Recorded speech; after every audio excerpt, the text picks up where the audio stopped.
Hello, everyone, and welcome to the first session of what is going to be a new campaign every Friday night right here on Twitch. We're going to be doing a Star Wars campaign, and we're going to be giving an homage to the OG, the 30th anniversary edition of Star Wars, reprinted by Fantasy Flight Games. Based off of an old game produced by West End. As you can see here, my copy is a little bit aged and weathered, but it's still nonetheless very loved. And jumping on the hype and the joy and all the excitement of The Mandalorian, we're going to be starting our own Star Wars campaign set 70 years before the Battle of Yavin, in the mid-rim, where a lot is happening currently in the galaxy.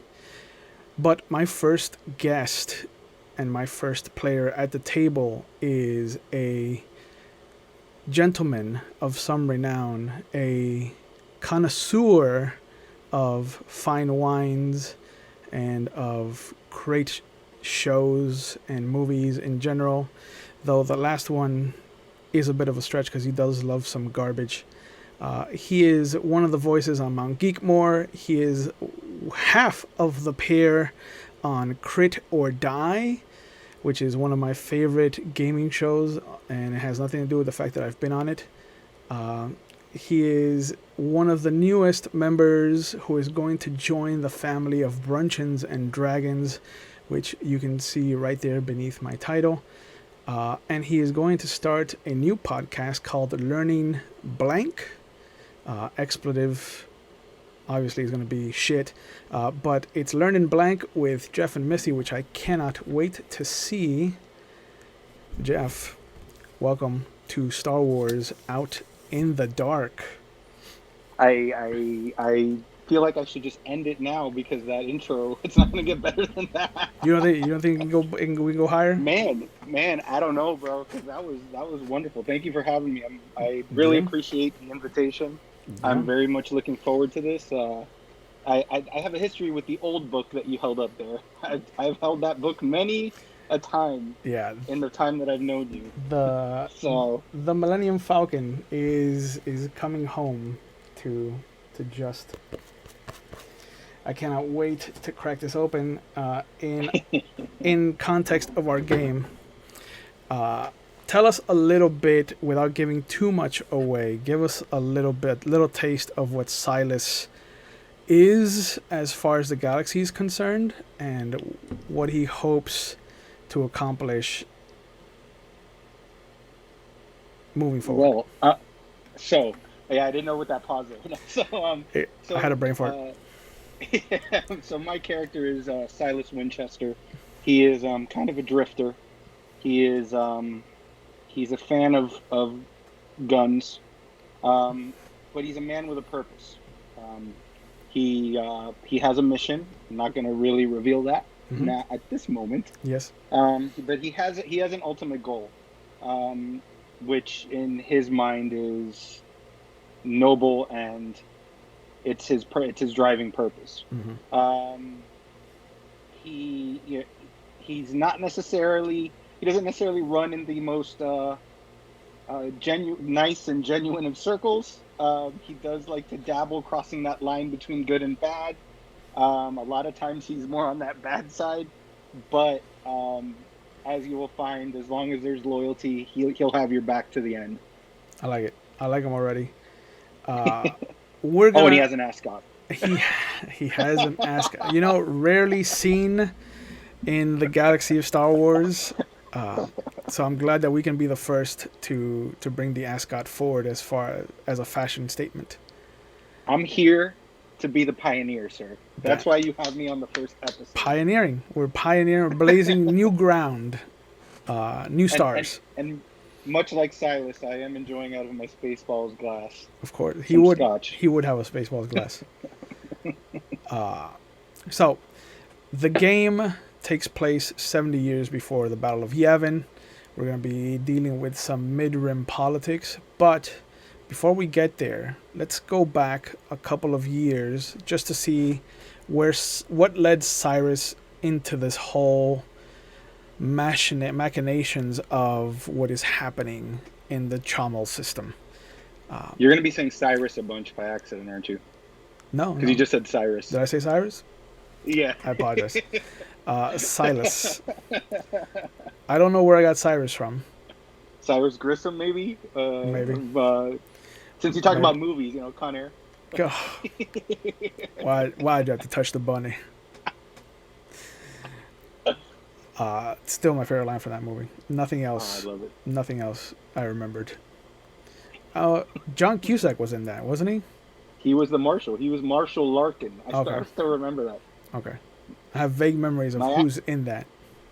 my character's voice might have some slight Marshall Larkin now that I think about it. I like it. I like it. So we're gonna go back just a couple of years, and we're gonna find Silas waking up on in his room of the Gentleman's Rise, which is an old freighter from a not good in its prime, but has become a dependable ride so far. It is captained by one Jameson Marsh. He is a near human, someone who is quick with a joke, especially in times of awkwardness, as he has no idea how to handle those moments. There's a Wookiee who is the engineer and backbone of the group, and there is a Gamorrean who is the weapons expert, and kind of the muscle of the group. There is more time being spent huddled around the protocol droid that hangs out because he's the only one that can translate everyone for everyone. As the Wookiee and the Gamorrean have little to no desire to want to wear a translator, or make any effort to kind of disavow their traditional language. But we do find Silas waking up after a restful slumber. His bed is empty, as the cargo hold of the ship itself. But you are heading to an outer rim planet called Bakura that should have some kind of job for you to either pick up or inquire about moving forward. As you come out of the room into the main gallery, what would you like to do? The ship is yours. It is 3 stories as far as where everything is. The main gallery is in the middle floor. Beneath you is the actual cargo containment. Above you is the engines and the weapons array, and to the front of the ship is the cockpit, and to the rear of the ship are the actual engines themselves. You have access to everything on the ship right now. But coming out, you can see that the galley is empty. Oh, so they're not out there fighting anymore. No. Okay. Nobody is currently fighting for control of the protocol droid. Well, I will walk on over and into the galley and try to get myself something to munch on. Okay. Maybe like some kind of, even if it's just like a fruit or something like that to grab, and then I'm gonna make my way to the cockpit. Sure enough, you can pull out a piece of fruit from one of the mid-rim planets that's in stasis. And as you bite into it, you get a nice kind of juicy mouthful of soft flesh and the fruity kind of yellow insides. And you come into the cockpit and you see that the captain is sitting or reclined back in his seat with his feet up on one of the consoles, dangerously close to what is the jettison button. Yeah. But you just see that he's kind of got his hat down over his head, and he's got his what would be his jacket kind of tossed over his chest. I walk on up to him and I'm like, Captain Marsh, I do believe that your feet are perilously close to jettisoning the cargo, and I would like to get paid. Also, good morning. You see, without a hint of movement from his head or his body, his two feet kind of just creep up a little bit off of the console and then just bend at the knees in towards himself, and then they slide underneath the console itself. But you just hear a very gruff, better. Much. So I see we're coming up to the planet. What's the plan when we get there? You see him take in a big chest full of air. He sighs, and his hand creeps up out of the thing and slides his hat back. And he just takes the jacket and kind of shakes it off. And he swivels his chair around to look dead at you. He's like, well, considering that the galley's almost empty, we're going to restock and see if there's anything that needs doing. As long as the pay's good, you know you've got my gun. Wow. And my charm. Well, I'll take one over the other. Charm it is. Would you like some breakfast? And I hold the apple or the fruit that's bit into up to him. He looks at it and he shakes his head. No, I think I like it. I like it fresher. So I shrug and I just take a bite. Yeah. But he does kind of stand up and he puts his jacket on, and he's like, I'm gonna trust you to bring her in. I'm gonna get freshened up. Let's go by the books here. All right, nothing fancy. Just I've already called us in. We're in landing pad 42. So he pats you on the shoulder. Then he kind of like squeezes by you and moves into the rest of the ship. So let's take a look at your character sheet. Oh Lord. I just mumbled and remember that man is far too trusting to this thing. Yeah, there is a droid activation, a droid safety catch, should you start to waver way too far off course. God bless. But yeah, go ahead and roll your space transports as you come into the atmosphere of the planet and start making your way. A 7. Well, I'm glad it wasn't a difficult roll. The weather as you come down into the atmosphere of Baccarat is stormy. It's rainy, and there's a bit of wind. And coming down, you can see platform 42 blinking. It's welcoming code to you. And as you're hovering down, there's a strong draft that comes over. One of the banners comes loose and just covers the cockpit at the last moment. And in a panic, you try to set the ship down as best as possible, and you end up crunching something and kind of angling the ship at a good 20 degrees from what it should be, and you can just hear the comms coming to life about what the repulsor lift sled that you just kind of crushed, and for you to move the ship So let's go back and see if you can move this ship Wonderful. successfully. It seems like not, since my first roll was already. Oh, there we go. Oh, there you go. 14 is much Much better. better. 14 is much better. And you do, Double the better.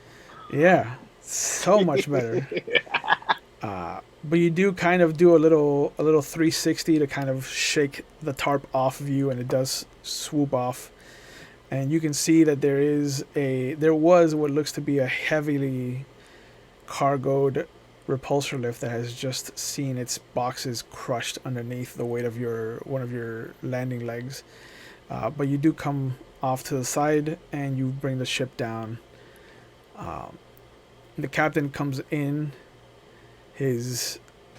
He still has his towel kind of like on his face, and he looks around and he's just like, "Well, that's coming out of your pay." It was the banner's fault. You can try saying, you can try passing that to to the the guardsmen when we get off. See what they say. Uh, I'm gonna finish shaving, and then we can go meet our contact in the city. And try not to break anything while I do that. And he goes I'll back. try my best. He goes back into his room. You hear the loud roar of a disgruntled Wookiee as he just kind of comes in, sees that the captain isn't in the actual cockpit, and then just kind of throws his hands up and turns around and goes walking away. You can hear the padding of the droid kind of clomping behind him, trying to just translate this string of obscenities, intermingled with a bunch of oh my's, and that's uncalled for. Um, I, I'll get up. I'll stand up. I'm yeah, gonna walk back to my room yeah. now that we're here, and I'll get my blaster, put my hat on, get my coat, Okay. be ready Full to get down. regalia. Yeah. Sure enough, you find that you take the elevator down to the cargo hold, and you see that the ramp is already open. The Wookiee and the Gamorrean have both kind of made their way out into the city, kind of starport. That's the word I was looking for. There. And The word. you can hear them kind of talking and and the droid is working overtime trying to translate both of their requests at the same time. But as you come down, you can see that there is a gruff looking human, um, squat, bearded, just this kind of scarred half face, heavy overalls, and a belt of tools, in charge of some what looked to be just a gangly group of pit droids. And he's trying to talk about and pointing over at the what looks to be the slightly damaged landing gear that came down on the cargo that was waiting off to the side there. And everybody's just kind of agitated. The little pit droids kind of look at you as you walk by them, and one of them waves at you. I wave. I wave back. Okay. I actually tip my brim. I actually is the captain talking to the guy? No, he's still in the ship. Oh, okay. So this guy's just arguing with the pit droids No, about the with the starport official, like the Got head it. mechanic of the starport. Yeah, I will ignore that completely and Okay. keep on moseying. All right. There is a archway that reads Bakura Trade North, and Bakura City you haven't been to, and you could try to make a knowledge roll to see what you know about it,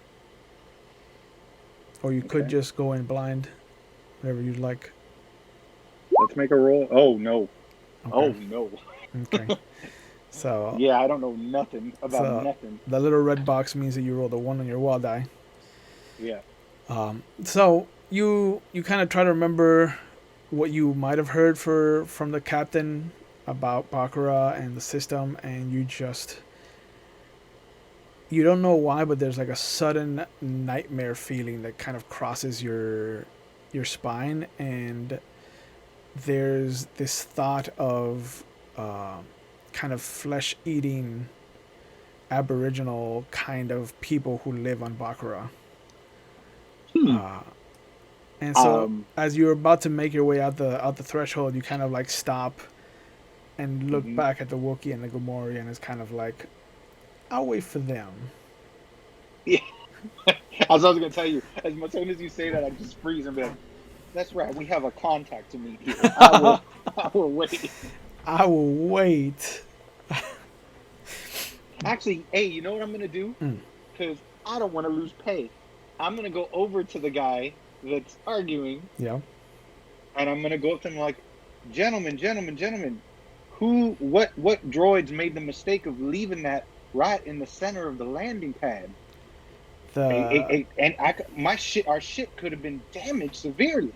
the guy looks at you. He's like, finally, somebody that speaks common and basic. Uh, Look, I've been trying to tell this Wookiee and this pig creature. Your ship came down awfully hard on that cargo. That's gonna cost you a good 200 credit fine. You know, that's Two a, hundred credits. 200 credits, please, please. I don't know what kind of game you're trying to work here at the starport, but there, I don't know if you have footage to show that unsecured banner that came across the front of our ship and blinded us to land on this improperly placed repulsor lift. I'm using my he, con fast talk yeah. right now. He looks over at the at where the banner was. Go ahead and roll your fast talk. Uh, but he looks over there and he's just like, there's no banner there. Uh, it's 18. Oh, look at You're you. right. It is in it blocked my ship and covered the front, so I was unable to properly navigate He's like, to land because of your malfeasance, sir. malfeasance. $10 words. Uh, he's like, there has to be that's if that were the case, then I could make a case about the starport being responsible for that. Uh, but there's no banner there, and there's no banner anywhere to be found to kind of prove that foul play is at hand. So I think what we can do is that we can bring it down to 150. I think if we can hash this out at 150 credits, we can forget the whole thing happened. You know what? Let me go ahead and look at my ship and see what kind of damages you did by placing that there, so I can see what I'm going to charge you for repairs. And then maybe we can come to a more mutual agreement. Because just because this banner disappeared does not mean it did not exist. Are you calling me a liar, sir? One of Are you the looking at one of the pit droids just kind of flips its head up, and a little holographic image of the starport comes up, and it's empty right now. And you can see that the banner is in fact there. And as it shows the ship coming to a landing, the banner suddenly comes off, wraps the cockpit, and you see the whole situation where the ship kind of wavers to one side, and then comes down on the cargo, and then has to kind of like lift up and right itself. And the the hollow image cuts down, and the droid kind of looks at you, looks back at the now angry looking human, and then takes a step back behind another one of its pit droid friends. And So you were, and I just said you were saying, sir? the guy looks at you, he's like, clearly there's been uh, welcome to Baccarat, and you see him just kind of like usher the droids away.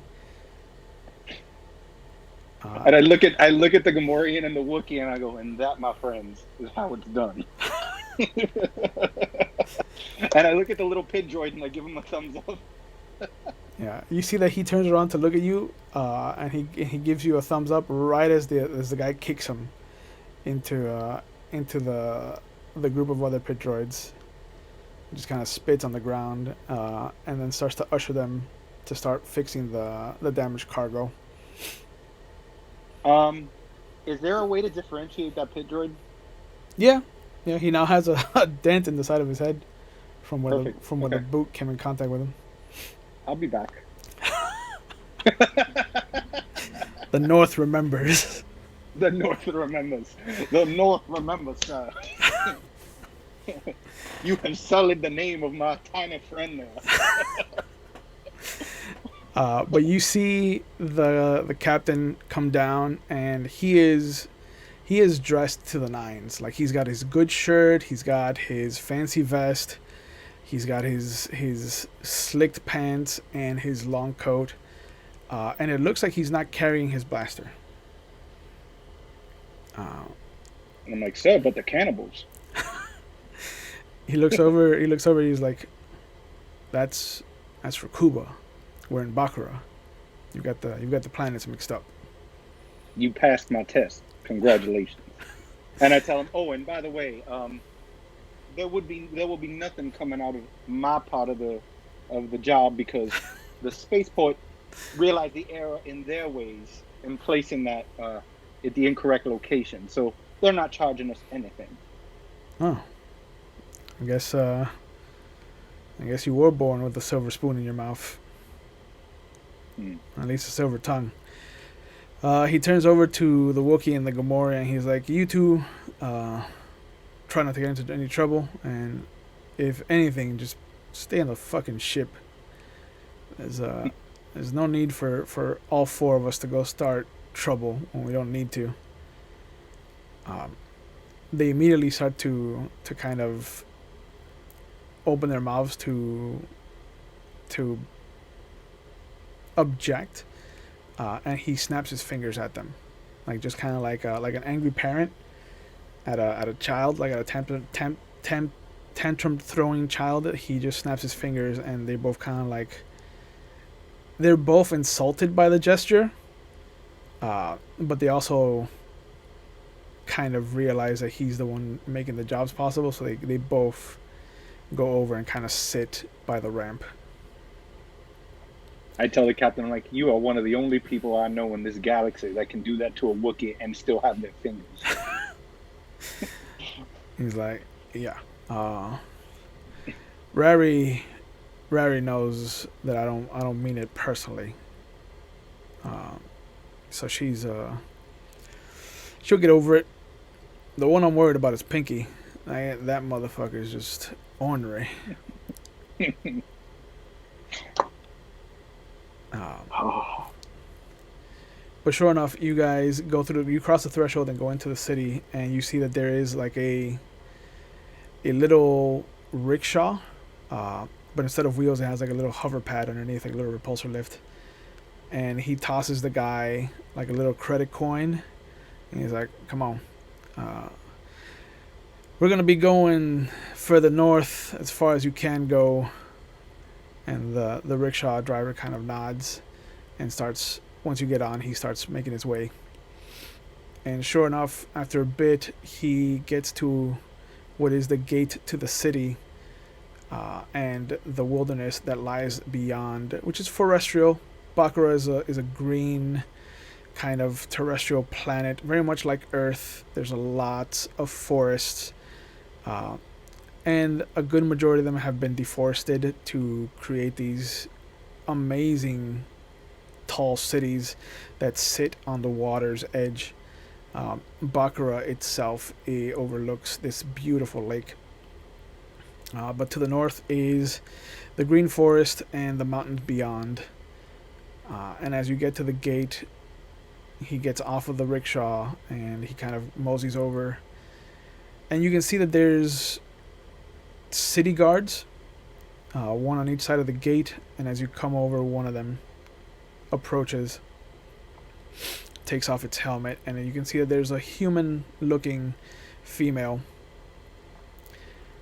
short reddish hair, just beneath the shoulder blades. It's tied back in a very tight braid, and she looks at the two of you. She's like, are you just going to go hiking, or are you doing business at outside the gates for some other reason?"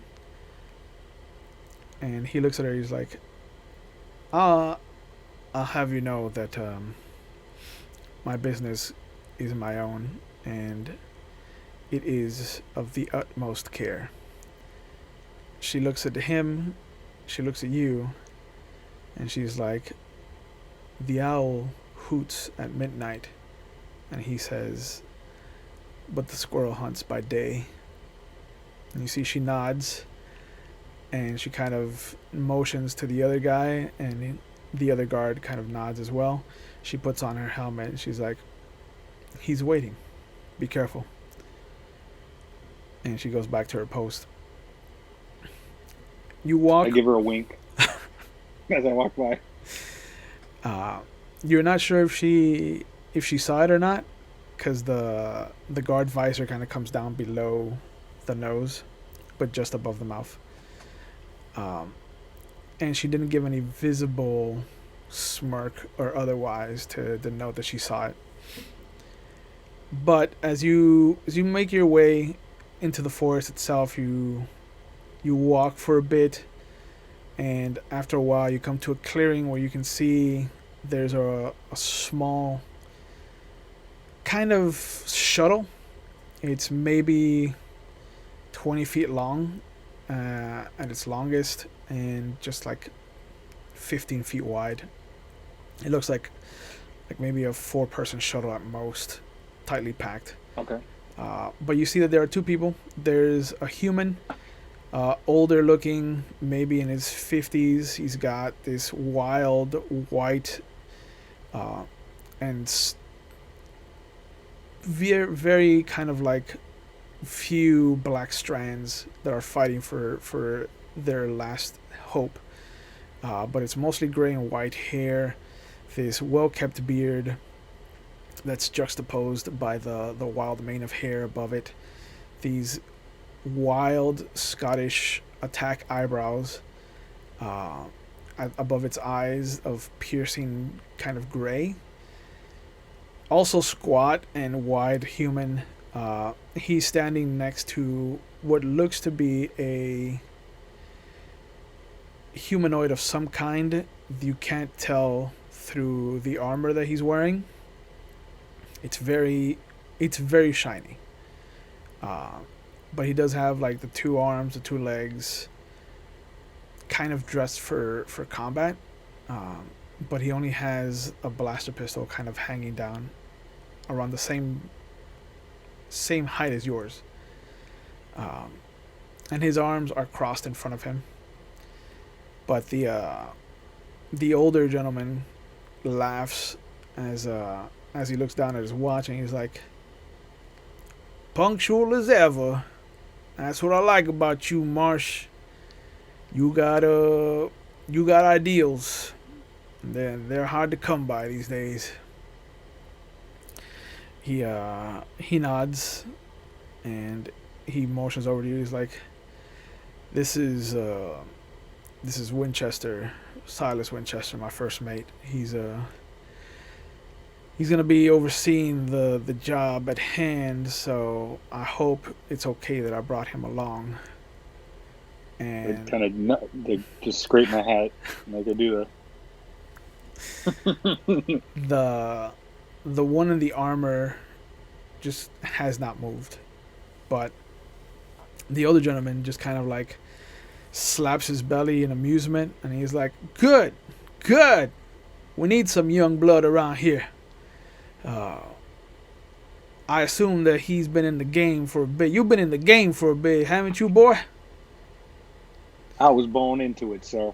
Oh, I like that a lot. What you got there, a pistol? Is that all you got? And I moved back the trench. I'm like, it's all I need, sir. Oh, he kind of he kind of pats the armored gentleman who doesn't move, doesn't react to it, and he's just like, that's all he needs. He's just like you. That's all you need. And he's like, don't mind him. He's quiet. He likes to be quiet. Quiet folk give me the creeps, though. You hear that? You give me the creeps. And he just looks at him. Just looks up. I want to be friends with this guy. I love this guy. But he I'm just goes, thinking Colonel Sanders for some reason. just a space Colonel Sanders Just a space Colonel Sanders. yelling at a Mandalorian that he gives him the creeps. But he goes around the back of the shuttle, and outside of your view, he grabs something, and you hear this very feminine kind of squeal. And as he pulls around, you can see what looks to be a young, maybe like a teenager, human girl who looks to be in like a potato sack of a dress that just covers the bare necessities. And then he pulls out a second one, and he's like, I can hope that this is a delicate situation that we find ourselves in, and I need both of them transported off world to a little moon called Kretark. It's not far from here. It shouldn't be more than half a day's jump. But I need them moved discreetly, you see, and I hope that we understand what I mean by that. I need both of them alive when we get to Kretark. When they get to Kretark, I can give you 500 credits now and another 1,500 upon arrival. And you see Marsh kind of look at them, and then he looks at you, and then he looks back at the guy. He's like, you said you had livestock. This is a slave trade. I don't particularly take kindly to that kind of business. And the guy's head kind of tilts back, and he's like, but Marsh, they are livestock. And he kind of hits one of them, and he's like, moo for the man. And she starts to cry, but she does moo. He's like, that fits the criteria, doesn't it? I mean, you want this one to bleat like a goat? And he hits the other girl, and she starts to cry too, but she does kind of bleat. I tighten my grip, my hands, my webbed hands just kind of. And you see that for the first time, the armored man that was with him kind of looks over in the direction of the girls, and he no longer has kind of been stoic. He's now looking like at the scene, like he's turned his body completely over. But Marsh, again, he steps forward and he's like, look, I'm all about moving contraband and things like that. I got a crew to feed, but this ain't right. This doesn't sit well in my stomach.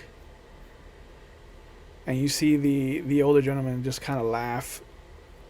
And he's like, you know what does sit well on your stomach if you just kind of lie down and let it rain all over you is credits. And he runs around the back of the shuttle and comes back, and he just tosses a couple of like round cylindrical little things that credit vouchers, and they hit the ground with a heavy thump. There's 3 of them. He's like, 1,500 up front, and I'll give you another 1,500 when we're done.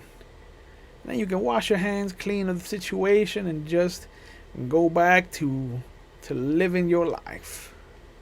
jumping star to star. Um, and Marsh looks at you, and he looks at the credits on the floor. He's like, I can't get them back into the city without notice. Like that's gonna be difficult. And I just tell him this ain't right. Uh, and you see the old man kind of look at you, and he comes back around and grabs the leashes that you hadn't seen on the girls, and he pulls them hard and walks back over to the armored gentleman. He's like, I hired a gentleman who I thought wanted to put food on the table, not stand up for the morals. This isn't a moral job, boys. This is a job. Uh, and Marsh kind of looks over. He's like, I appreciate the contact and the thought, but I think our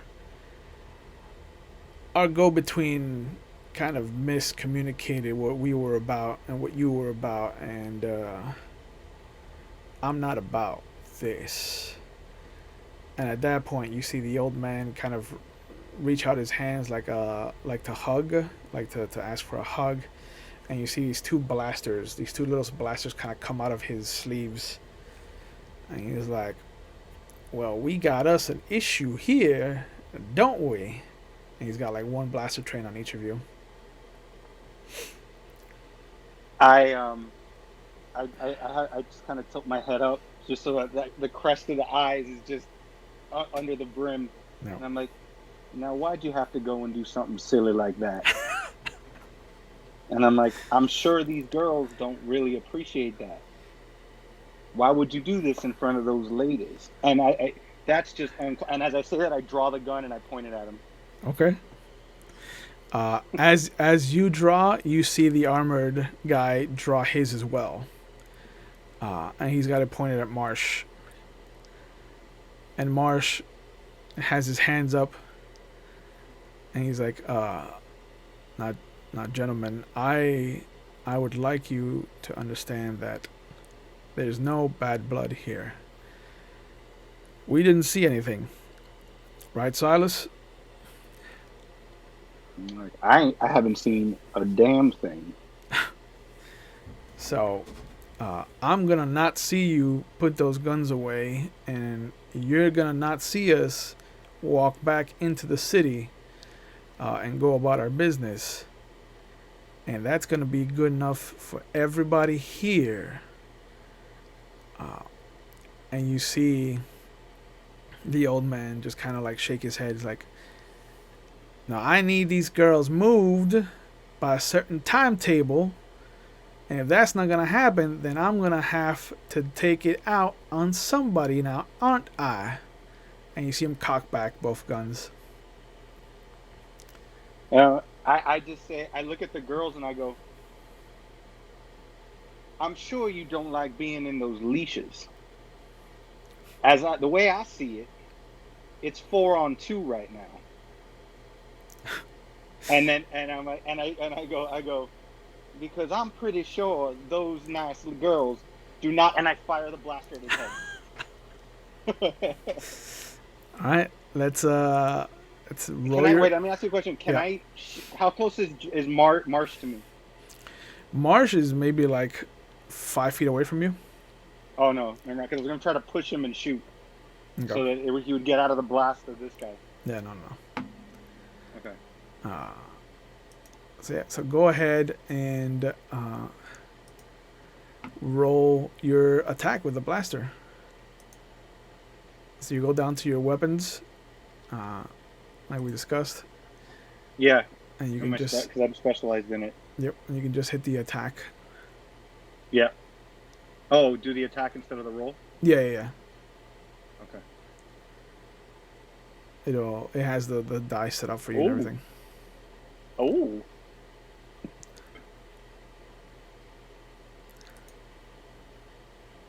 Did you roll? Yeah. Oh, it says the connection to the server was interrupted. I rolled a There it is. 36, and it has the green around it. Okay. Yeah. Okay. So sure enough, um, you see midway through your talk, you shoot the blaster, and unexpectedly, because he wasn't expecting it, you see it hit its mark, and he just kind of falls back. The two guns in his hands go off. One of them ricochets off the armored guy's helmet. The other one hits one of the girls in the shoulder. But you see his hands kind of drop to either side of him, and there's just a bit of smoke coming off of his singed head, where your blaster shot just murdered him.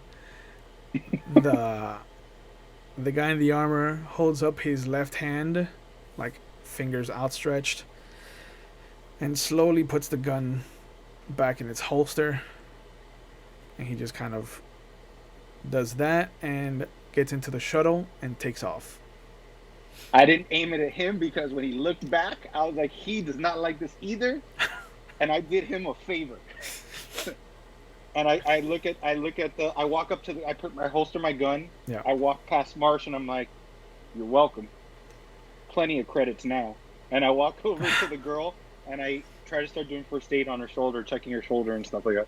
All right, roll your first aid. It's not great, but it's something. Yeah. I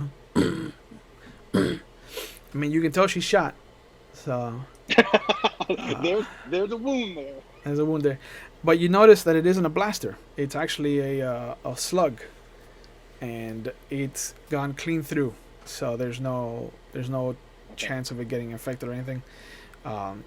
You can use some of your fabric between you and Marsh. You can use fabric to kind of create like a makeshift bandage and hold the wound. I'll pull out my knife and I'll cut off some of her giant dress, because she has that huge. You said she had that huge, like, potato sack. Ridiculous. Potato. Oh, it's an actual potato sack? Yeah, it's an actual potato sack. Oh, never mind. So Yeah. you're gonna be like more naked. Yeah. So the Mando just does that and flies off. Flies off. Takes the shuttle with him. Okay. So I grab one of the canisters of credits, and I drop it in front of the girls, and I go, "Get out of here as quickly as possible." And I take off the leashes, and I'm like, "You're free now." And I grab the other cases and I walk over to Marsh and I drop them. Okay. And then I go up to the body of Silas and I take one of the guns. They're attached. They're attached to the actual to mechanism, so you would have to take the whole sleeve. Which is what's happening, because I want hidden guns. Okay. I want a hidden gun. Which one do you want? The lefty, because I already have my right. My right is my blaster. Okay. So this is gonna go off of firearms, which you have already anyway. So. Yeah. But it is a one shot thing. That's fine. That's all I need. And I search his body to also see maybe if there's anything on him, like who was buying these or what was going on. There is a small data pad, like an iPhone sized data pad in his pocket. But you notice as you kind of go to reach into his jacket and whatnot, you end up ripping his shirt. And you notice that there is an interesting kind of tattoo or a brand on his chest. Okay. It looks more like a brand than anything else. It looks like something was kind of forced under the skin, some kind of thing. But it looks like 3 half concentric circles, like a full middle circle, an empty outer circle, and then another full circle, and then an empty outer circle, which you've never seen before. I call over Marsh. I'm like, "Have you seen this before?" He's like, "Fuck. Yeah, I've seen that before. We're fucked." Care to elaborate on we're fucked? And he looks at the girls, and you see him just grab one of them by the hair, like violently. And he's like, "You don't fucking remember our faces. Whatever you do, you don't know us. You don't know him." And he points at you. and you sure as fuck don't know where you got that from. And then he kind of lets her go, and he starts walking. He grabs you. He's like, "Come on, we need to clear out as fast as possible." Okay. And as you're walking, he tells you, he's like, "That's a skin graft. That's something that only some of the people who are dead set on climbing the ladder get to themselves when they're moving up in the Black Sun organization." Ooh, I don't like the sound of that. Yeah. Do I know the Black Suns? the The Black Sun is a long-standing group in the black markets. There is no job they will not take as long as the pay is good. Okay. The loyalty is not a trait that they value because anyone can be bought. So that's the credo. There's every man has his price. So it's Ted DiBiase from WWE. Everybody's got a price. The $1 Million Man. Yeah. So it's more like Chris Jericho because everybody's on the list. Oh, yeah. Yeah, boy. um, but All sure right, enough, so you start making your way into the city, and the guard that you passed as you kind of rushing back into the city, she motions at the two of you, and he just kind of like waves her off. And then I'm walking with my head down a little bit. and you hear her call out, it's like, hey, wait up a minute. And he stops, and you see him kind of like reach for where his gun usually is, and then you hear him just kind of quietly just kind of go, fuck. And he turns around and is like, "Madam, we have enjoyed your sights, and we are making our way back home." Beautiful city. Beautiful city. And you see she takes off her helmet, and she looks over at the two of you. She's like, "We were told you'd be coming through with cargo, but I don't see anything in tow. What'd you get?" It's classified, ma'am. You are not part of that deal. He's like, yeah, it's a secret thing, and you know, it's best not to openly discuss things of that nature. I hope you understand, but it's right here." And he kind of pats his coat. You know, I gotta keep it close. And she's like, "You know, I've been working this post for a while now, and I gotta tell you, it's one of my jobs is to inspect what comes through. I'm gonna have to see what you were given." And I say, this is an odd way of asking me to dinner, madam. You simply just have to state it. But unfortunately, we were not told by the employer that there was going to be inspections by his employees. You see the other guy arm and ready his rifle. And he just brings it up and aims it at the two of you. I point, I without looking, I'm still like, and the thing is, I'm not making eye contact with her. I'm kind of like keeping it low, and I just go, "Be careful where you point that, son. I feel you don't know how to use it properly." And I put my hand back down, like cat. I put my hand just to my side, but I'm really like, you know. Yeah. I got it there. Yeah. She's like, "Now I'm gonna go over there, and I'm gonna check your pocket. And if I don't find something that I think you were given, we're gonna have problems." And you see him kind of raise his hands up. And he's like, "Well, if you're gonna come over here and frisk me, then, you know, I hope you don't mind a little bit of sweat, because we were hiking out there, and It's not the most gentlemanly of things when a woman's touching me. And he kind of looks back at you. He's like, you know, you gotta always try to be a gentleman around women. And then he turns back to her and he kind of takes a step forward. And she steps over to him, and you see she grabs one side of his coat and kind of sticks her hand into it. And as she does, he grabs her and he turns her around into a hold. And as he does that, the other guy kind of just shoots. When he shoots, I pull my gun out and I point it right at him. Okay. You see that the shot connects with Marsh's shoulder, and he spins backwards.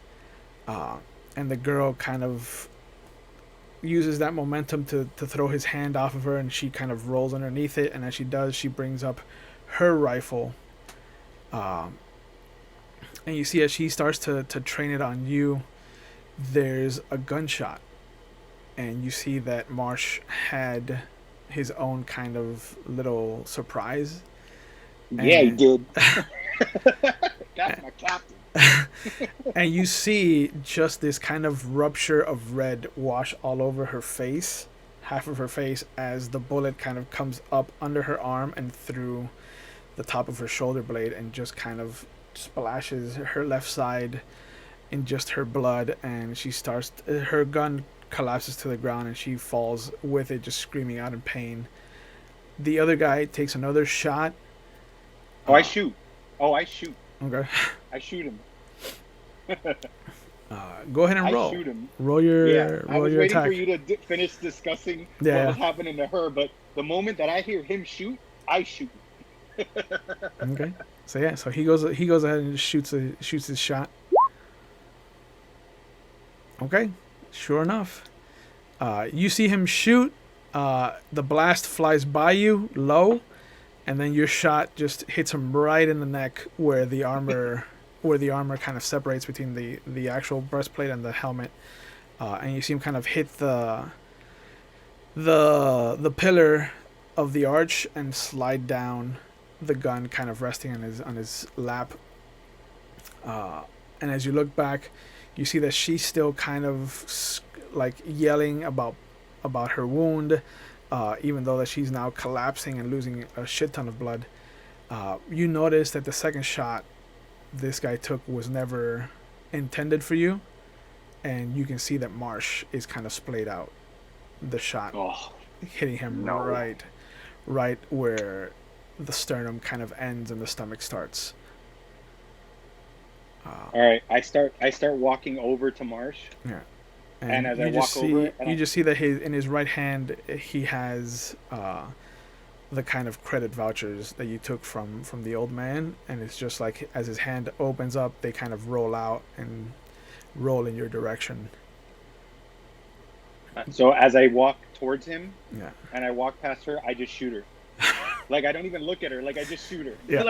As I'm walking past her. Sure enough, you see, like gurgling. Yeah, you see her. You hear her gurgling for a moment, just kind of like struggling to move, and make her way for some help, and then the blaster fire just kind of, and the gurgling stops, and so does her struggle. And I kneel. I walk over and I kneel down to Marsh. Is he gone? Like he's gone? Yeah, his eyes are just purely white. Like there's no gloss in it anymore. They're dead, and the color's faded, and you can just see that his whole essence is just a husk now. I take the credits and I grab two of the. I grab the credits and I put them. I don't even take them. The ones that were in his hand. Yeah. I grab his hands and I just put them, and I kind of I get his hat and I put it back on his head, and I'm like, rest now, my friend. You will have your revenge. And I grabbed the last remaining credits, the ones that I grabbed, because he said it was like two chests. Yep. So I grab it and I start going. Okay. You get back to the hangar, and you see that The guy with the pit droids is still kind of fumbling around with the cargo, but you don't see the Wookiee or the Gamorrean. Okay. Um, I walk onto the ship. Mm-hmm. And I put the credits in the cargo hold. I just put them down somewhere in the corner. Yeah. And I go through the comms on the ship and I start calling out to them. Like, You don't hear them as responding as on the ship. Like do you we hear have? one of them actually kind of like one of their comms, and you notice that it's resting, excuse me, on the actual counter of the communications desk. Oh no! Oh no! Um, so are these comms like can they hear me anywhere with these comms or no? If they still have them, yeah. Like okay, but you're saying I'm getting no response. Yeah, one of them you don't get any response from, and the other one you notice The other one's there. is there on the. I walk back out and I look for the little droid. Yeah, you see him. You see him kind of like. I beckon him over. Okay. He looks over at the guy first, but he's busy Yeah, overseeing some other shit. So he scampers over to you. I go, can you show me a hologram again of the last? How long have it been gone? Uh, at this point, it's probably been like a couple hours. Okay. Did you see anybody come onto this ship? And if so, can you show me the hologram?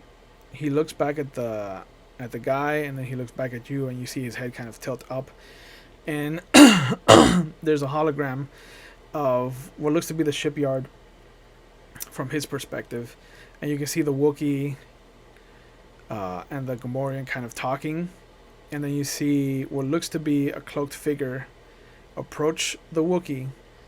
There's an exchange. The cloaked figure gives the Wookiee something, and the Wookiee, without turning around, just shoots the Gamorrean. And then you see them kind of go through his things, and the Wookiee grabs him and starts to drag him away. But you notice that as he does, the woman kind of reaches up into where his ear is and pulls out the comms, and she goes up into the ship, and after what looks to be a few minutes, you see the female figure kind of come out. The cloak is back this time, and you can see what looks to be just this long hair tossed over one side. You can't get a good look from the distance, but you do see what looks to be some kind of like remote control that she activates, and then kind of tosses to the side, and then she starts to walk away. And then the droid kind of shuts off the hologram and then turns back to you. Cool.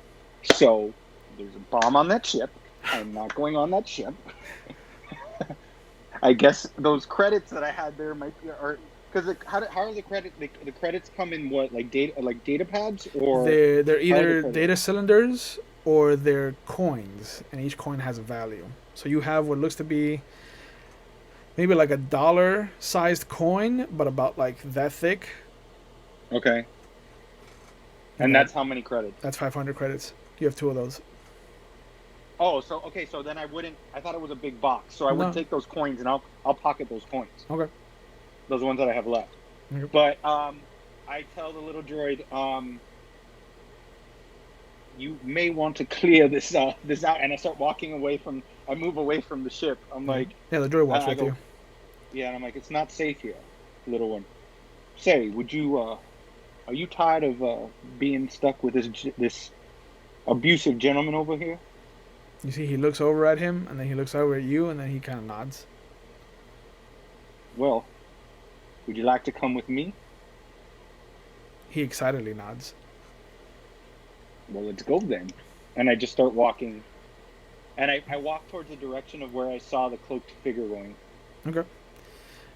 So sure enough, you as soon as you kind of cross the threshold of the starport with the little droid, you see the guy turn around, and he looks over. He's like, hey, where are you taking my droid? And as he says that, you see everything go white and then black, and there's just this ringing noise as the there's a heat wave that washes over you, and then there's a moment where you come to again, and you can see the bunk of your current room on the Neverwhere, and the nightmare of how you got here has struck once again, and there's just this dry sensation in your lips and your mouth, and there's just this dread of what you've been running from, or running to, or just running at. And there's a moment where you just hear over the comms, "All right, crew meeting. We need to discuss something real important." And that's where we'll pick up our first actual episode. You know what the saddest part about this whole thing is? Yeah. That I don't have a little droid.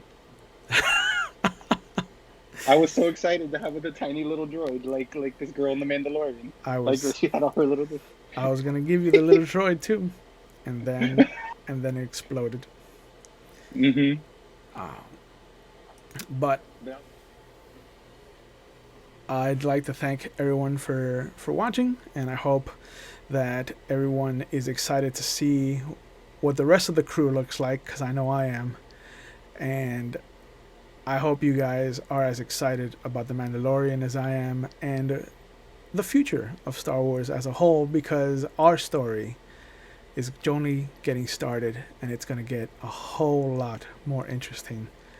So we will see you again next Friday, and if you'd like, you can follow us on YouTube, where these episodes will be going up every Tuesday the week after they air here live. Good night, be safe, and have a good weekend.